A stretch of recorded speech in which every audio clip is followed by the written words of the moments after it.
اور انہوں نے مجھے یہی کہا تھا کہ مجھے یہاں کام کرنے کی آنے کی ضرورت نہیں ہے۔ میں ان کی بہت شکر گزار تھی۔ اس پر میں نے ان کا بہت شکریہ ادا کیا تھا۔ اتنا تو میں سمجھ چکی تھی کہ وہ کوئی عام عورت نہ تھی، اور جو انعام انہوں نے مجھے دیا تھا وہ بھی کوئی عام انعام نہیں تھا۔ یقیناً اس میں کوئی خاص بات چھپی تھی، لیکن جیسے جیسے وقت گزر رہا تھا میری ساس کو مجھ پر شک ہونے لگا۔ انہوں نے اپنی طرف سے اور بہت سی باتیں بنا لی تھیں، یہ کہہ کر کے میں تو کام پر جاتی نہیں تو میرے پاس پیسے کہاں سے آتے ہیں۔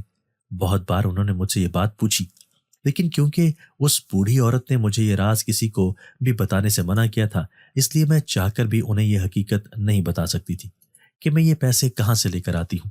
میں ہر باری ہی ان کی باتوں پر خاموش ہو جاتی، لیکن انہوں نے میرے شوہر کو بھی میرے خلاف کرنا شروع کر دیا تھا۔ میرا شوہر اب ٹھیک ہو گیا تھا، دوبارہ سے اس نے کام پر جانا شروع کر دیا تھا، لیکن میری ساس ہر وقت اسے میرے خلاف کرتی تھی اور یہ کہتی تھی کہ میں اچھی عورت نہیں ہوں، وہ مجھے گھر سے نکال دے۔ لیکن کیونکہ میں نے برے وقت میں اپنے شوہر کا ساتھ دیا تھا، اس لیے وہ مجھے چھوڑنے کے لیے تیار نہ تھا۔ وہ مجھ سے یہی کہتا تھا کہ میں اس کی ماں کو سب کچھ سچ سچ بتا دوں، لیکن میں یہ راز کسی کو نہیں بتا سکتی تھی۔